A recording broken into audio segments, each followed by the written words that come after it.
Good evening. My name is Colonel Christopher Paris. I serve as the Commissioner of the Pennsylvania State Police. I'm going to address you this evening concerning a critical incident that has rocked the community here in York County this afternoon. The incident occurred in Codorus Township, York County. I'd like to preemptively say that there are many details which at this point we are not prepared to release given the ongoing nature of the investigation. That having been said, we would like to advise the community that there is no current active threat. The situation today involved law enforcement officers who were shot. I can confirm that the shooter is dead. I can confirm that there were 5 law enforcement officers who were shot today. 3 fatally, 2 that were transported here to Wellspan in York. They are currently listed in critical but stable condition. The District Attorney of York County, who is no stranger to this community, or in collaborating with the Pennsylvania State Police, Tim Barker, I've spoken to him. The Pennsylvania State Police has been asked to convene a major case team to conduct the lead in this investigation with the assistance and in collaboration and in partnership with the York County District Attorney. I can assure you that all of the resources of the Pennsylvania State Police are being brought to bear. There is still very much an active scene at Codorus Township, York County. Later this evening, the District Attorney will have more information to release. I can tell you that the Pennsylvania State Police have taken over calls for service for the Northern York Regional Police Department, and we will continue to do so to support our partners.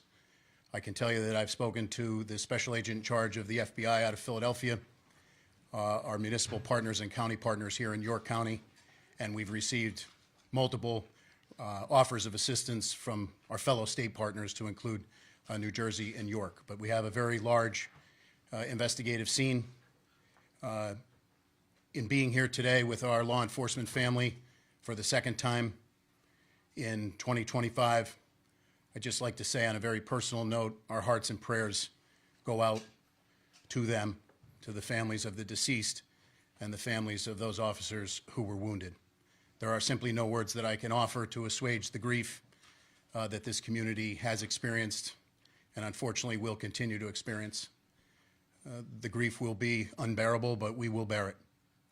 So we stand here today united for our partners all across the law enforcement spectrum, and we will not rest until we've conducted a full, fair, competent, and thorough investigation into this matter. Lastly, I would simply ask to the community here in York County and beyond, all across Pennsylvania and all across our nation, if you could keep the families that were touched by this tragedy today in your thoughts and prayers. Please give them a solemn thought. And to the women and men who are working diligently right now to push this incident forward and the investigation forward and the aftermath that will have to be dealt with and persevered through, our hearts and prayers are with them. Thank you very much. I'll now turn it over to Governor Shapiro.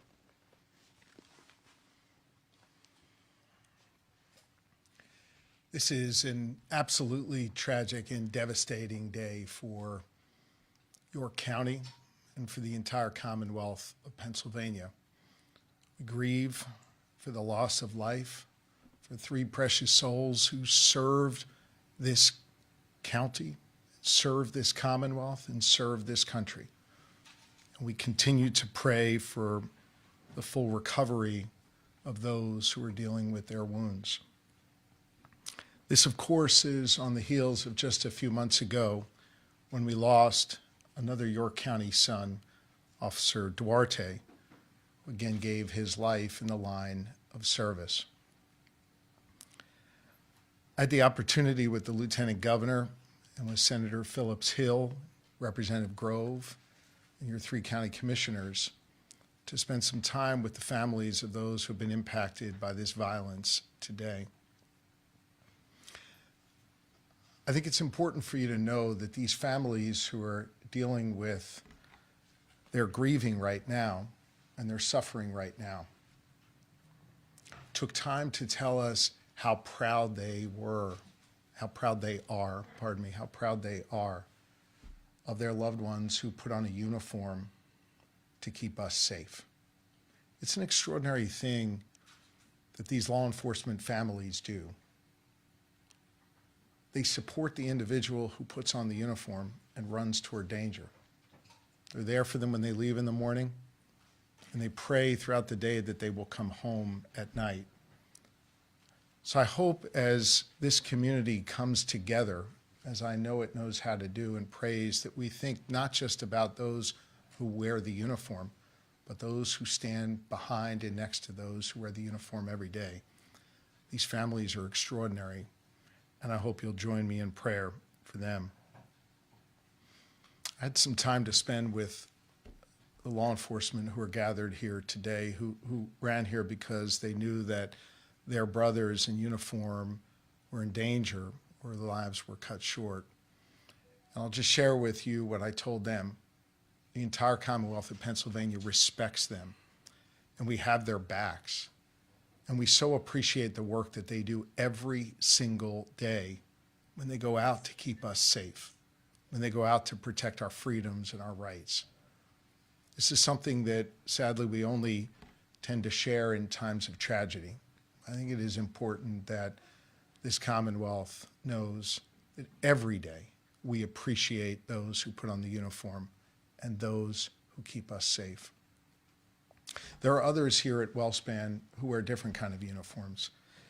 And I want to say thank you to the doctors, to the nurses, to the staff here at this extraordinarily wonderful healthcare institution that sadly has seen too much trauma, but thanks to their extraordinary talents and their dedication to their neighbors, they're able to help people get back up on their feet. That's what you did today for these two brave souls who put on a uniform to keep us safe. And so we appreciate those of you who don the white coat and the scrubs, those of you who support the work that they do.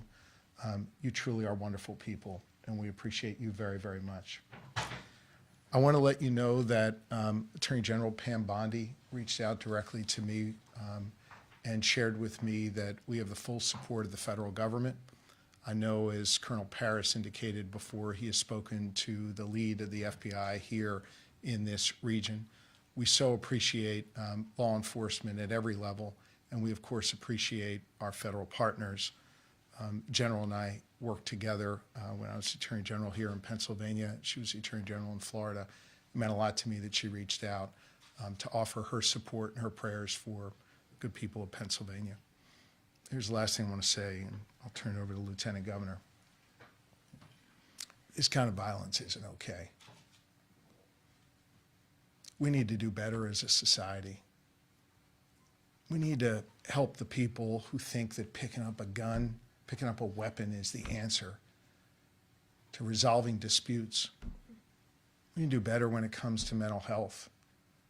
We need to do better when it comes to looking out for those who are in need, so we don't have to deal with tragedies like this. We got to do better as a society. I know everybody up here believes that, and everybody up here works hard to do that every day. I just think as a community, it's time for us to work hard to heal from this and to make sure that those whose lives were lost today, that something constructive can come from that in their memory that stops this kind of violence in the future, that protects those people that put on those uniforms for us. It makes it so these trauma surgeons don't have to patch this many people up. We got to do better as a society. I know we're all committed to doing that work. We've got to do even more. Now's the time for this community to come together and to do this important work. And so on behalf of a grateful Commonwealth, I say to those who wear the uniform of law enforcement, thank you. To those who wear the uniform of healthcare, thank you. To the elected leaders up here, thank you for the work that you have done and know you will do to keep our community safe. And to Colonel Paris and the entire team at the Pennsylvania State Police, I know you will have every resource you need to make sure that this investigation is conducted fully and thoroughly, and that whatever steps need to be taken will. May God bless York County and the entire Commonwealth of Pennsylvania. May God bless and watch over those families that are suffering right now. Lori and I join you in prayer, and I think prayer is a particularly important thing at this moment here in York County and all across Pennsylvania. Thank you, Governor. I share your thoughts and prayers for the officers that were lost today, the officers who were injured, and every law enforcement person across this great Commonwealth. We are unfortunately here again in York County because of gun violence, the issue that brought me to public service.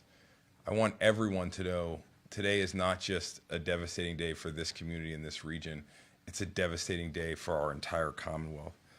My wife Blair and our entire family join in the prayers of, I believe, 13 million Pennsylvanians who are praying for the officers and their families today. You know, we ask a lot of police officers in our communities, and they always run towards danger. I think we all have a responsibility to continuously do our part to make our community safer.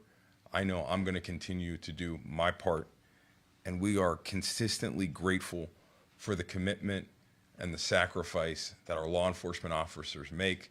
We're grateful for the healthcare professionals who run towards danger to aid folks in their time of need, and we're so grateful for the work that they've done today. It's my pleasure to introduce Dr. Carney from WellSpan Health, who will provide an update from the medical perspective. So we received 2 gunshot wound victims from the scene. We immediately took them to the OR. They are both in critical but stable condition currently. Trauma centers are a resource for the community. We're here when you need us, and we enjoy the support of both the local government, state government, and our administration. Thank you.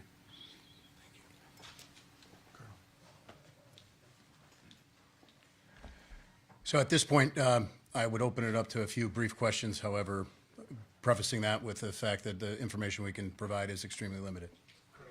So, Did you say this was, the officers involved are from Northern New York? And I did not say, and that was intentionally done so. Obviously, we know who they are and who they work for.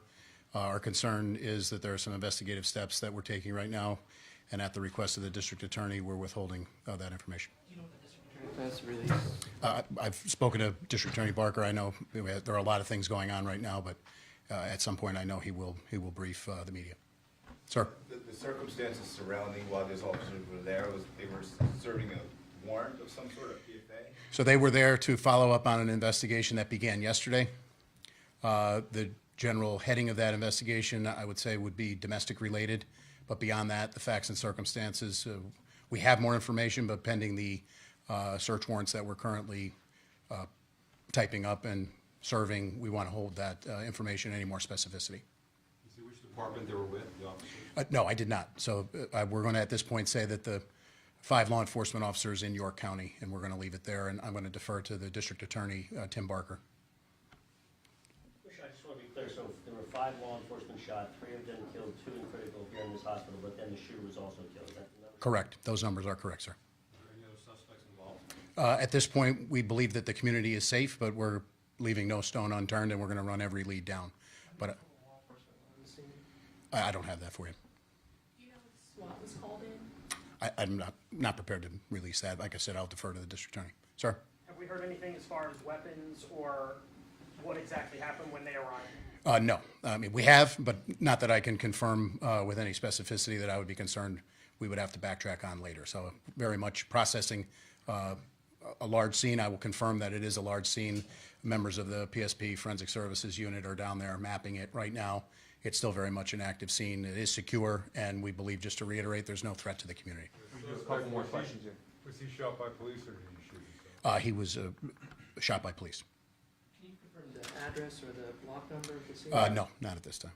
Governor, can I get your thoughts on, earlier today you were in Chester trumpeting the fact that violent crime had actually been reduced there, what your day, how you would sum up your day after that, and then here you are now. Well, look, this isn't about me or my emotions. I think this is just about a grieving community, and I wanted to be here with this community. I want law enforcement to know how much we care about them and respect them. I want this hospital team to know how much they matter in this community. And most importantly, I want these families to know that we're all grieving with them and praying for them and that they're not alone. Thank you all very much. Thank you, guys.